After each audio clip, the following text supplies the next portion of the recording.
اور جائیداد سے متعلق کارڈز جاری کرنا ہے۔ اس اسکیم پر پورے ملک میں 4 سال کے مرحلے وار طریقے سے عمل کیا جا رہا ہے اور اس میں ملک کے تقریباً 6,62,000 گاؤں کو شامل کیا جائے گا۔ اس اسکیم کے آغاز سے جائیداد کے حامل تقریباً 1 لاکھ لوگ SMS لنک کے ذریعے اپنے پراپرٹی کارڈز ڈاؤن لوڈ کر سکیں گے جو ان کے موبائل فون پر بھیج دیے گئے ہیں۔ اس کے بعد متعلقہ ریاستی سرکاریں یہ پراپرٹی کارڈز کاغذ کی شکل میں تقسیم کریں گی۔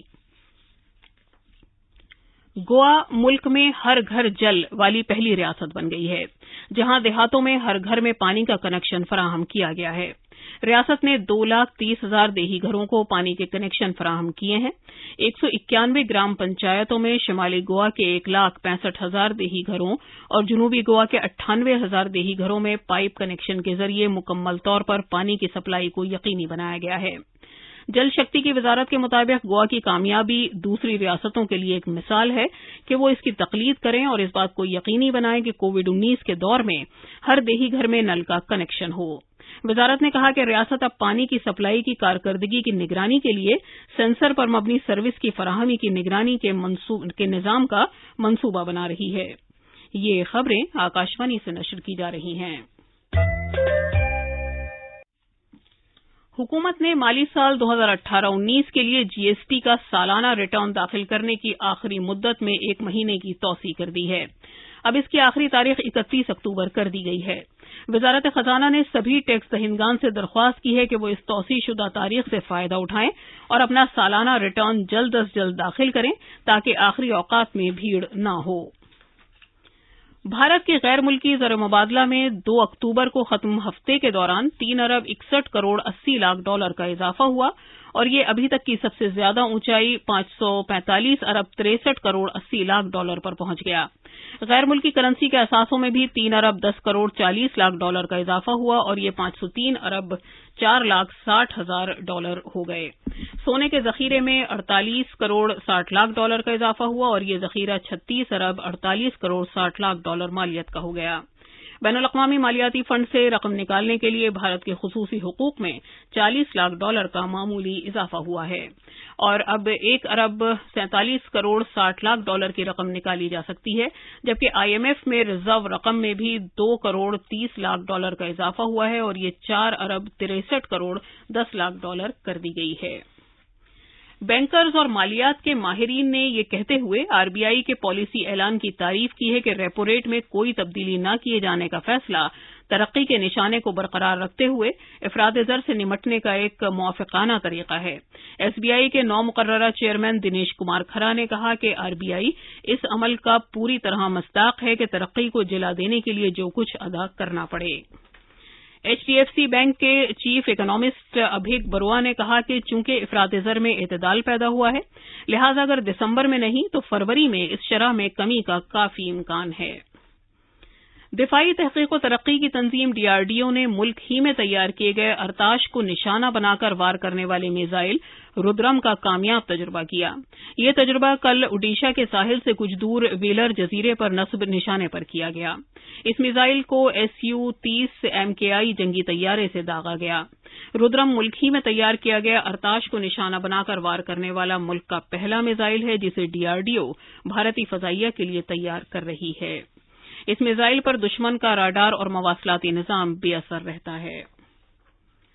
ملک میں گزشتہ 3 ہفتے سے کووڈ کے زیر علاج معاملوں کی تعداد میں لگاتار تیزی سے گراوٹ دیکھی جا رہی ہے۔ کورونا وائرس سے متاثرہ مریضوں کی تعداد 10 لاکھ سے نیچے پر ہی برقرار ہے۔ گزشتہ 24 گھنٹے کے دوران تقریباً 78,000 مریضوں کے صحتیاب ہونے کے ساتھ ہی زیر علاج مریضوں کی تعداد میں مزید 8,93,000 کی کمی ہوئی ہے۔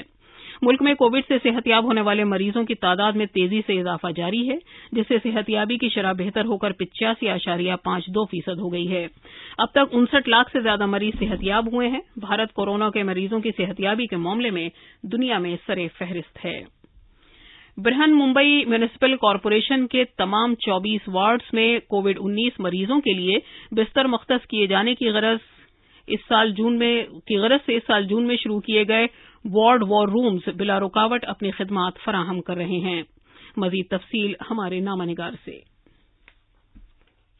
ان 24 وارڈ رومز کے ذریعے جون سے ستمبر 30, 2020 تک کے 4 مہینوں میں کووڈ-19 کے مریضوں کو 82,973 بیڈز تقسیم کیے گئے ہیں۔ یہ وارڈ رومز 24 گھنٹے بنا رکے کام کر مریضوں کو ایک ڈیش بورڈ کی مدد سے بیڈز تقسیم کر رہے ہیں۔ اس کے علاوہ یہاں پر کووڈ-19 کے مریضوں، ان کے رشتہ داروں اور قریبی کانٹیکٹس کو ٹیلی فونک کاؤنسلنگ دی جاتی ہے۔ یہ وارڈ رومز مریضوں کے میڈیکل تفصیل کے بہتر بندوبست کرنے میں مددگار ثابت ہوئے ہیں۔ خبرنامے کے لیے ممبئی سے میں سونالی گھڑیال پاٹل۔ نئی دلی ایمز کے کووڈ سینٹر کے میڈیکل مینیجریل گروپ کے چیئرپرسن پروفیسر انجان تریکھا کا کہنا ہے کہ اگر آپ وزیر اعظم نریندر مودی کے بتائے گئے 3 اقدامات پر عمل کرتے ہیں تو کورونا وائرس کی زد میں آنے کے آپ کے امکانات بہت کم ہو جاتے ہیں۔ The key things which are necessary to save you from COVID infection are hand washing, wearing a mask and maintaining social distance. The vaccine, you don't know when it will come. These are the 3 important parts of a corona behavior vaccine. You wear a mask because it avoids you to get infection from any other person who may be having it or who may be a carrier to this coronavirus. You maintain 3-meter distance because if you have people away from you, they are unlikely to infect you. And you wash your hands again and again in a day because you may touch your nose or mouth or ears or eyes and you may carry these virus on your hands from tables or from meeting other people, so they can go into your throat or your body and infect you. Madhya Pradesh میں انتخابی commission نے COVID-19 کو مد نظر رکھتے ہوئے سرکردہ شخصیات کی انتخابی مہموں کے سلسلے میں نئے رہنما خطوط جاری کیے ہیں۔ مدھیہ پردیش میں 28 اسمبلی سیٹوں کے لیے ضمنی انتخابات کرائے جا رہے ہیں۔ کاغذات نامزدگی داخل کرنے کا عمل شروع ہو چکا ہے۔ ان تمام سیٹوں کے لیے 3 نومبر کو ووٹ ڈالے جائیں گے۔ کورونا وبا کے تناظر میں انتخابی کمیشن نے تسلیم شدہ قومی اور ریاستی سیاسی پارٹیوں کی انتخابی مہم میں حصہ لینے والی سرکردہ شخصیات کی تعداد 40 سے کم کر کے 30 کر دی ہے، جبکہ اندراج والی غیر تسلیم شدہ سیاسی پارٹیوں کی چناؤ مہم میں 20 کے بجائے 15 سرکردہ شخصیات شامل ہو سکیں گی۔ جوائنٹ چیف الیکٹورل افسر ڈی کے جین نے کہا کہ تمام سیاسی پارٹیاں نامزدگی کے نوٹیفیکیشن کی تاریخ سے 7 دن کے بجائے 10 دن میں اپنی انتخابی مہم کے لیے سرکردہ شخصیات کی فہرست جمع کر سکتی ہیں۔ سرکردہ شخصیات کی مہم کے پروگرام یا جلسے کے لیے ڈسٹرکٹ افسر سے اجازت حاصل کرنے کے لیے 48 گھنٹے پہلے درخواست دینی ہوگی۔ بھوپال سے سنجیو شرما کی رپورٹ کے ساتھ خبرنامے کے لیے فہیم احمد۔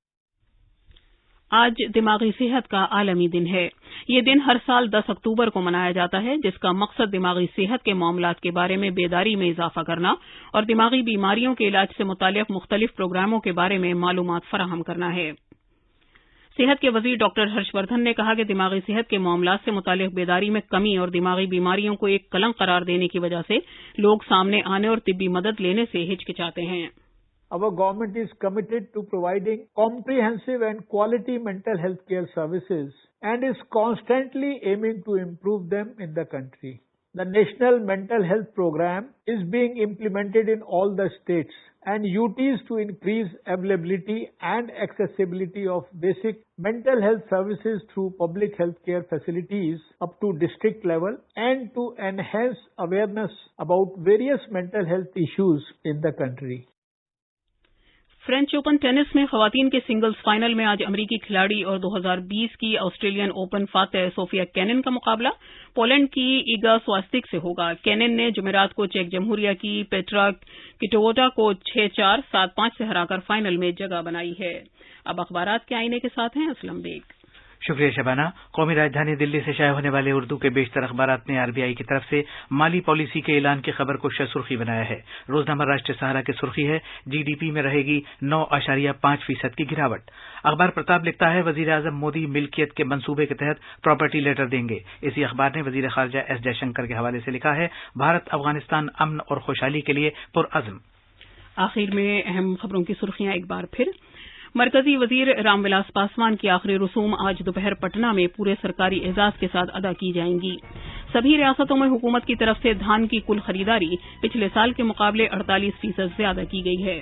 گوا میں ہر دیہی گھر کو نل کے پانی کا کنیکشن فراہم کیا گیا ہے، جس کی وجہ سے گوا ملک میں ہر گھر جل والی ریاست بن گئی ہے۔